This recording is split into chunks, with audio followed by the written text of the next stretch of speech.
ध्यानम् अरुणां करुणान्तरङ्गिताक्षीं धृतपाशाङ्कसपुष्पबाणचापाम् अणिमादिभिरावृताम् अयूखैः अहमित्येव विभावये भवानीं ध्यायेत् पद्मासनस्तां विकसितवदनां पद्मपत्रायताक्षीं हेमाभां पीतवस्त्रां करकलितलसद्धेमपद्मां वराङ्गीं सर्वालङ्कारयुक्तां सततमभयदां भक्तनम्रां भवानीं श्रीविद्यां शान्तमूर्तिं सकलसुरनुतां सर्वसम्पत्प्रदात्रीं सकुङ्कुमविलेपनामलिकचुम्बिकस्तूरिकां समन्दहसितेक्षणां ससरचापपाशाङ्कुशाम्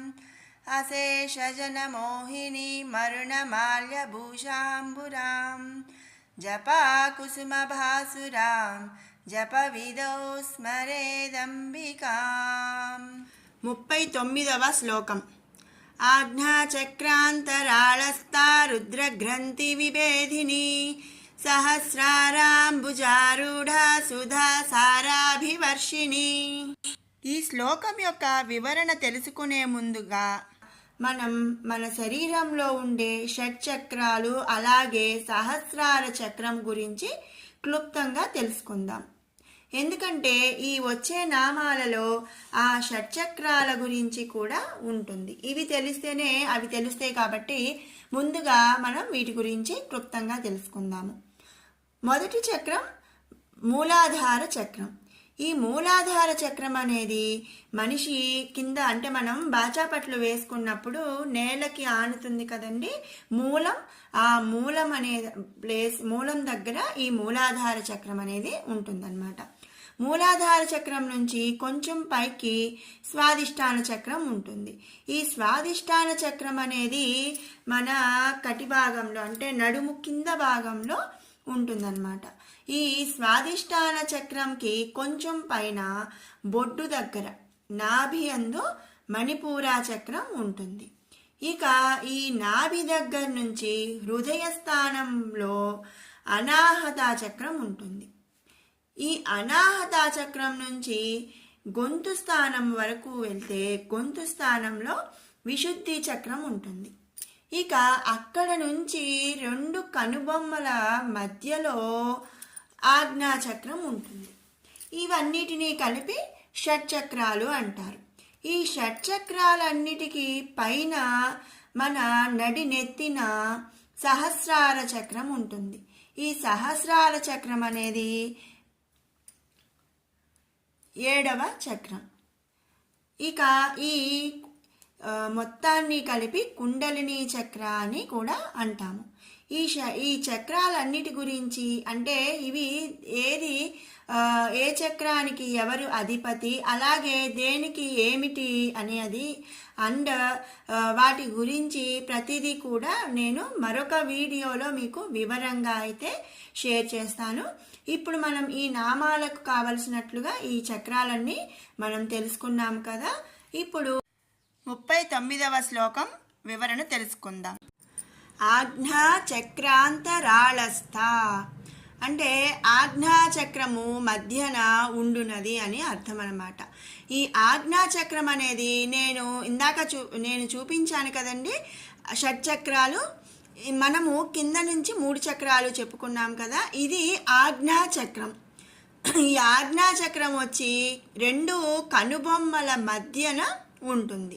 ఆ స్థానాన్ని గురుస్థానం అని అంటామన్నమాట. ఈ స్థానమందు అంటే గురుస్థానమందు మనస్సును కేంద్రీకరించి సాధన సాగించిన జ్ఞానము కలుగును. జ్ఞానం అంటే మోక్ష మార్గము కలుగును అన్నది ఈ నామము యొక్క భావము. అందుకే ఆ దేవిని ఆజ్ఞా చక్రాంతరాళస్థ అని స్తుతిస్తున్నాము. ఎందుకంటే మోక్షానికి మార్గము చూపించేది ఆ జగన్మాతే కనుక. ఇక తరువాత నామం రుద్రగ్రంథి విభేదిని. రుద్రగ్రంథిని ఛేదించినది అని అర్థం అన్నమాట. దాన్నే విడగొట్టునది అని కూడా. ఈ రుద్రగ్రంథులు హృదయ చక్రమందు ఉంటాయి. మూలాధార చక్రం, దానిపైన స్వాదిష్టాన చక్రం, దానిపైన మణిపూర చక్రం. ఆ తర్వాత హృదయం దగ్గర ఉండేది 4వ చక్రం, అదే అనాహత చక్రం అని కూడా అంటాము. ఈ అనాహత చక్రంలో, హృదయ చక్రంలో ఉండే ఈ రుద్రగ్రంథులను విడగొడుతుంది అని నామమ అర్థము. అందుకే ఆ జగన్మాతను రుద్రగ్రంథి విభేదిని అని కూడా స్తుతిస్తున్నాము. ఇక తర్వాత నామం సహస్రారాంబుజారూఢ. సహస్ర ఇందులోనే నామంలోనే ఉంది కదండి. సహస్ర అంటే 1000, అంబుద అంటే దళములు, సహస్రారాంబుజారూఢ అంటే 1000 దళములు గల పద్మము నివాస స్థానముగా కలిగి ఉన్నది అని ఈ నామము యొక్క అర్థం. ఈ పద్మమే బ్రహ్మరంధ్రమునకు క్రిందిగా ఉంటుంది. అందుకనే అమ్మవారిని సహస్రారాంబుజారూఢ అని కూడా స్తుతిస్తున్నాము. మనం చెప్పుకున్నాము కదా షట్చక్రాలు. ఆ షట్చక్రాల్లో ఆజ్ఞాచక్రం కూడా చెప్పుకున్నాం కదండి, కనుబొమ్మల మధ్యలో ఉంటుంది. దానిపైన నడినెత్తిన అంటే మాడు మీద ఉండేదే సహస్రారము. దీనినే 1000 దళములు గల పద్మము అని అంటారు.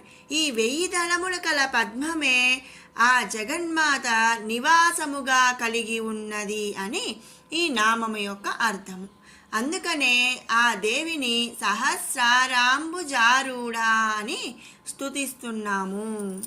ఇక తర్వాతి నామం సుధాసారాభివర్షిణి. సుధా అంటే అమృతము, సారాభి అంటే కురిపిస్తుంది అని, వర్షిణి వర్షము అంటే జడివానగా కురిపించున్నది. సుధా సారాభివర్షిణి అమృతాన్నే జడివానగా కురిపించున్నది ఆ జగన్మాత అని ఈ నామం యొక్క అర్థము. తనను ఆశ్రయించిన వారికి కరుణా కటాక్ష వీక్షణములనే అమృతాన్ని కురిపిస్తుంది అని మనం చెప్పుకుంటున్నాము. అందుకే ఆ జగన్మాతని సుధా సారాభివర్షిణి అని స్తుతిస్తున్నాము. 40వ శ్లోకం. తటిల్లతా సమరుచి షట్చక్రోపరి సంస్థిత మహాశక్తి కుండలిని బిసతంతు తనీయసి. తటిల్లతా సమరుచి మెరుపు తీగ వంటి కాంతితో ప్రకాశించున్నది ఆ శ్రీదేవి. ఈ విశ్వమంతా తటిల్లత, ఈ విశ్వమంతా సమరుచి అంటే మొత్తం ఆవరించి ఉన్నటువంటిది అని అర్థం. ఈ విశ్వమంతా ఆవరించి ఉన్న మాయ అనే చీకటి తెర తొలగినంతనే సాధకుడికి దేవి యొక్క ప్రకాశం కలుగును. జీవుడిలోని అజ్ఞానమనే చీకటి తెరను తొలగించి దివ్య జ్ఞానజ్యోతి వంటిది అని ఈ నామము యొక్క అర్థం అన్నమాట. మనం ఎవరిమైనా సరే ఆ తల్లిని కనుక ఆశ్రయించినట్లయితే ఆ తల్లి మనలోని అజ్ఞానమనే చీకటి తెరని తొలగించి దివ్య జ్ఞాన జ్యోతిని ప్రకాశింపచేస్తుంది అని ఈ నామం యొక్క అర్థము. అందుకే ఆ తల్లిని తటిల్లత సమరుచి అని స్తుతిస్తున్నాము. తర్వాత నామం షట్చక్రోపరి సంస్థిత. షట్చక్ర అంటే షట్చక్రములు. మనము ఇంతకుముందు చెప్పుకున్నాము కదా, 6 చక్రాలు ఉంటాయని. ఉపరి సంస్థిత అంటే ఈ 6 చక్రములకు కూడా పై స్థానమందు ఉంటుంది అని ఈ నామం యొక్క అర్థం. మనం చెప్పుకున్నట్లు మన మానవ శరీరంలో కింద నుంచి 6 చక్రాలు ఉండి 7వ చక్రం తల మీద ఉంటుంది. ఆ అమ్మవారు ఆ 7వ చక్రంలో నివాసం ఉంటుందని అర్థం అన్నమాట.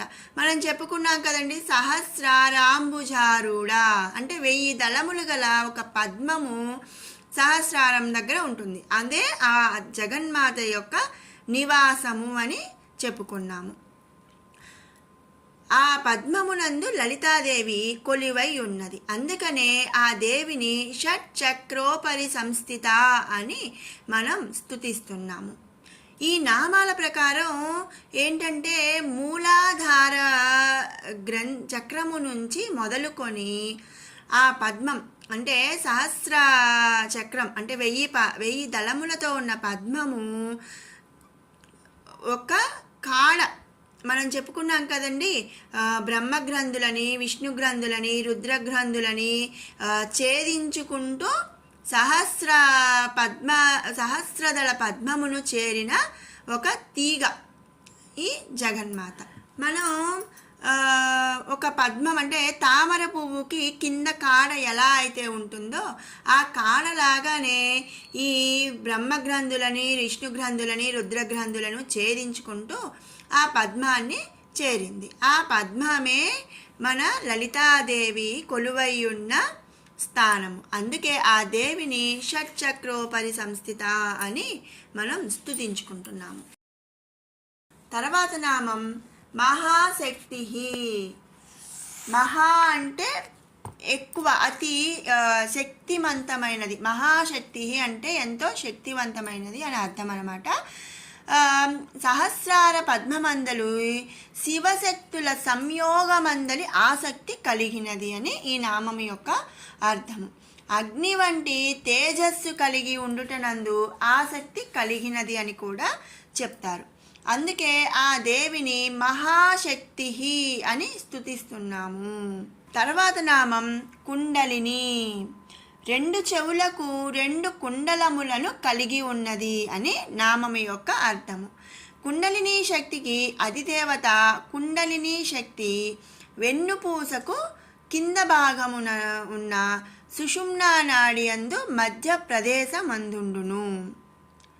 ఈ కుండలిని శక్తి అనేది వెన్నుపూస, మన వెన్నుపూస ఉంటుంది కదండి,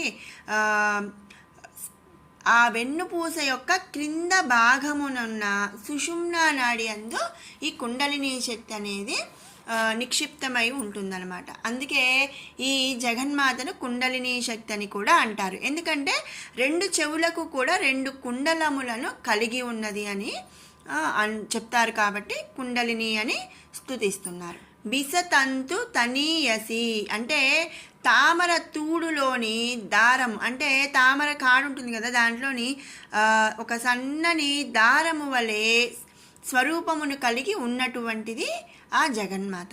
ఇంతకుముందు నామాలనందు మనం చెప్పుకున్నాము కదండి, దేహమునందు దేవి ఏ ఏ ప్రదేశాలనందు ఏ ఏ రూపములతో ఉన్నదో అని చెప్పుకున్నాము. ఇప్పుడు ఈ నామంలో తామర తూడులోని దారము వలె అతి సన్నగా అనగా అతి సన్నని అంటే తామర తూడులోని దారము చాలా సెన్సిటివ్గా ఉంటుందన్నమాట. పట్టుకుంటే తెగిపోతుందా అన్నంత మృదుత్వము పీలత్యముతో నిండి ఉంటుంది. అటువంటి దారములు దేహమునందు నిండి ఉన్నాయని, అవి దేవి యొక్క స్వరూపమని గ్రహించవచ్చు. అందుకనే ఆ దేవిని బిసతంతు తనీయసి అని మనం స్తుతిస్తున్నాము.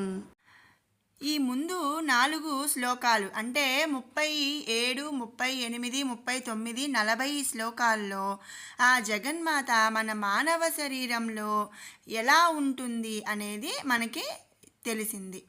అంటే మనము మన వెన్నుపూస అంటే గ్రంథులన్నీ కూడా మూలాధార చక్రం నుంచి గ్రంథులను విడగొట్టుకుంటూ సహస్రారము చేరిని ఆ జగన్మాత కుండలిని శక్తిగా నివసిస్తుందని మనము విన్నాము, తెలుసుకున్నాము.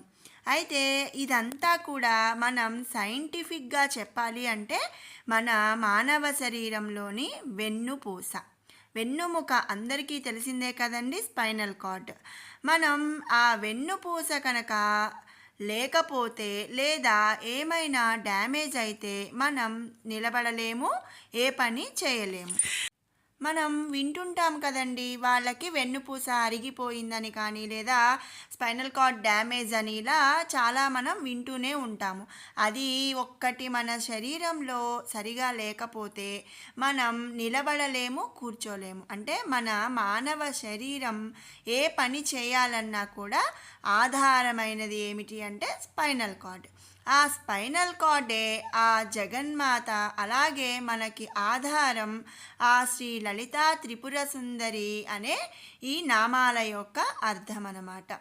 అంటే ఎవరైనా సరే దేవుడు లేడు అని అనేవాళ్ళు కూడా ఈ షట్చక్రాల రూపంలో జగన్మాత మనలో ఉంది అని మనం అర్థం చేసుకోవాలి. అందుకే ఈ లలితా త్రిపుర సుందరి అంటే లలితా సహస్రనామంలో ఆ తల్లి మన శరీరంలో ఎక్కడ ఉంటుంది, ఎలా ఉంటుంది అని చక్కగా వివరణ చెప్పారు.